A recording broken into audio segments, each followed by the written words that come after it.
your smile. Now the sunshine brings the light. Fill me out with a flame. I will let you in this game. Take me out when I'm down. 'Cause with you I'm safe and sound. I'm safe and sound. I'm safe and sound. I'm safe and sound.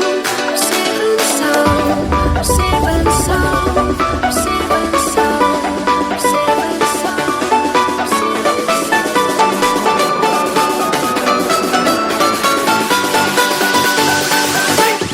Bring that beat back.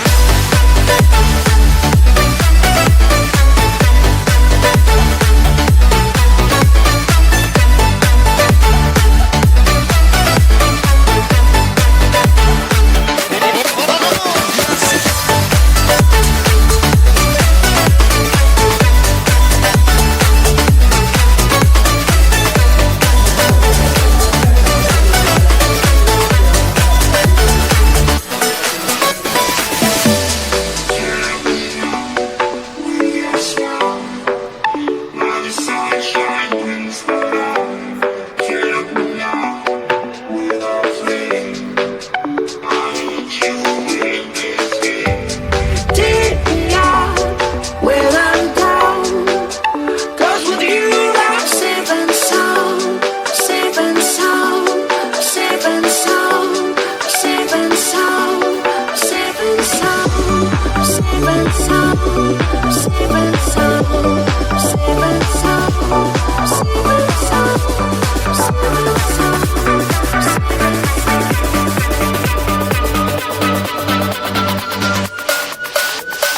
Bring that beat.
Hai sahabat Akio, apa kabar? Semoga kalian sehat-sehat aja ya. Kali ini Aci akan ajak kalian ke Jawa Timur, tepatnya di Punung, Kabupaten Pacitan. Mendengar kata Pacitan, pasti kalian teringat tokoh nasional yang berasal dari daerah ini. Ayo, siapa dia? Bang, tolong ya.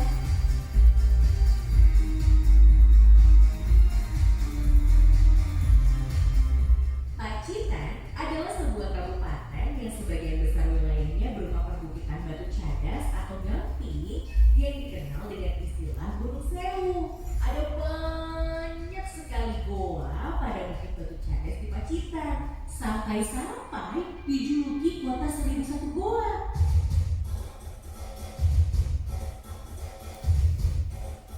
Yuk, kita bertualang ke gua di mana para arkeolog dari Pusat Penelitian Arkeologi Nasional bekerja sama dengan para peneliti dari berbagai belahan dunia untuk mengungkap soal lingkungan, manusia, dan budayanya sejak ribuan tahun silam.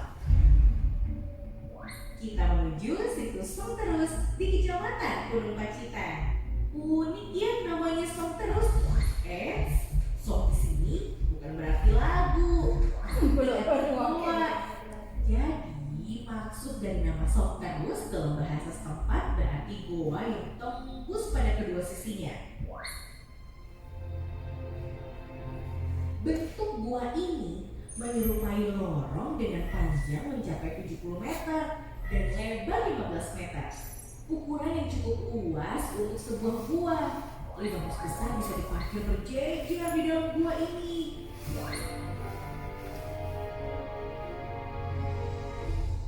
Goa Songterus ini seperti laboratorium alami yang menyimpan rekaman kondisi lingkungan purba dan perkembangan budaya manusia sejak 300.000 tahun lalu. Kisah kehidupan masa lalu di Songterus dimulai pada lapisan terus yang berumur antara 300.000 hingga 80.000 tahun yang lalu. Sekitar 300.000 tahun lalu, Songterus masih berupa sungai bawah tanah yang mengendapkan pasir, bebatuan, sekaligus benda-benda purbakala seperti artefak batu dan sisa binatang masa lalu. Sebuah gigi tapir, hewan penghuni hutan hujan tropis yang kini telah punah di Jawa, pernah ditemukan pada lapisan ini.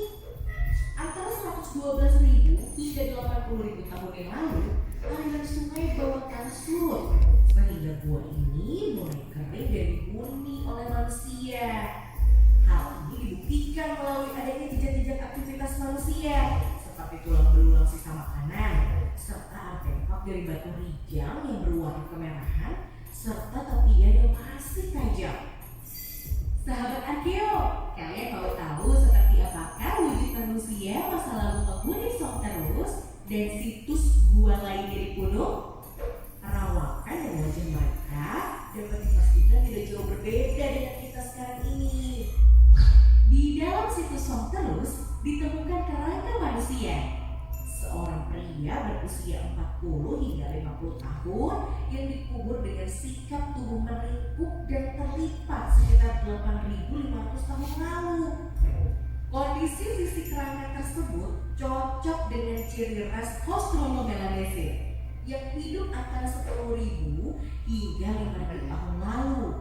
Para arkeolog memanggilnya Mbah Sayep, seorang pemburu yang semasa hidupnya memiliki sejumlah cedera akibat patah tulang serta kelainan pada tulang dan giginya.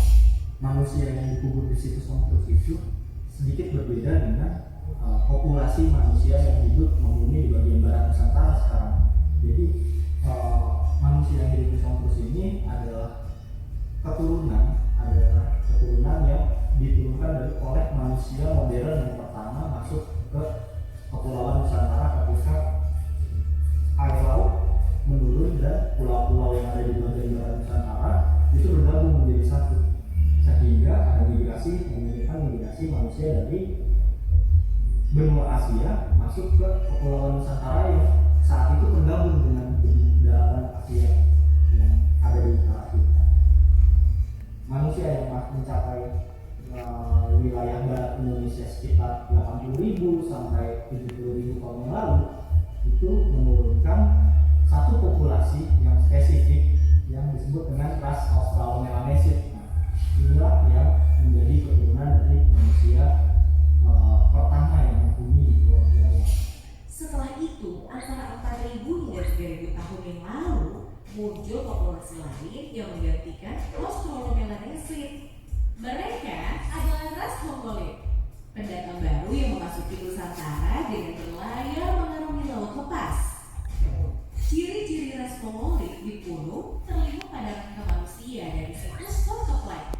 Ia adalah seorang wanita yang meninggal saat berusia 40 tahun.